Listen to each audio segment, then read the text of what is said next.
In this video, I'd like to talk about multiplying monomials by polynomials. And before we jump into the example problem, let's just clarify the vocabulary. So monomial, or mono, means one term. The nomial part is the terms, and mono is the root word for one. Likewise, if you had binomial, bi is the root word for two, that would mean two terms. So a monomial is just something with one term. So something like 6 or 7a squared or 94xy cubed. These are all monomials because they each just have one term. You're not adding or subtracting anything. And then polynomial, poly means many, and again, nomials is terms. So this is many terms. So like this expression in parentheses here, this is a polynomial. This is a second degree polynomial because the highest power of n is a 2. But it could also be higher. Could be x cubed minus 7x squared plus 6 minus, let's say 6x minus 4.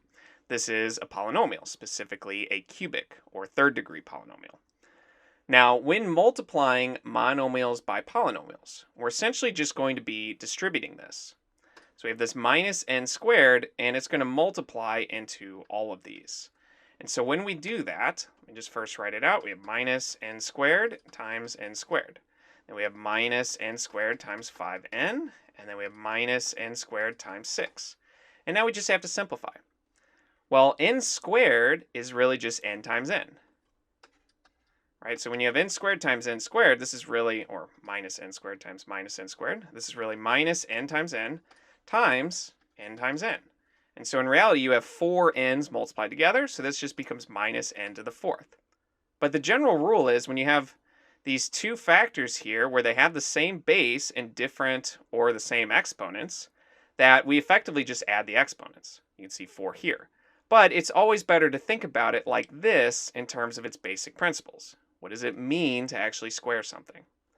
Now over here we have this n squared times 5n. Well, we have 2 n's here and another one there, and so in total we have 3 n's multiplied together.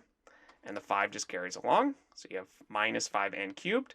And over here, you have n squared times 6. Well, that's just minus 6n squared. So this would be our final answer. We just distributed this minus n squared to each of these terms. So let's go to the next one. And again, we're going to distribute this monomial into this polynomial. So the minus 3a is going to multiply to all three terms. So we have minus 3a times a squared. Then we have minus 3a times negative 10a. And lastly, the minus 3a times 25. So the minus 3a just distributed and multiplied to each of the terms in this polynomial. Now here we have a to the first power multiplied by a squared. We would just add the exponents since they have the same base. But again, you want to think about it in terms of basic principles. A squared is just a times a, and you're multiplying it by this a in front. And so in total, you have a cubed. And then here we have minus 3 times minus 10. Well, that would be positive 30. And then a times a we'll rewrite as a squared. And over here we have 3 times 25 is 75, and we're subtracting. And then we just have an a that's going to carry along. So minus 3a cubed plus 30a squared minus 75a would be our final answer when multiplying this monomial by this polynomial. And let's continue. So for this one, we've got a rectangle with a height of 4x, so that's this, and a width of 3x plus 1. And we need to find the area of this rectangle.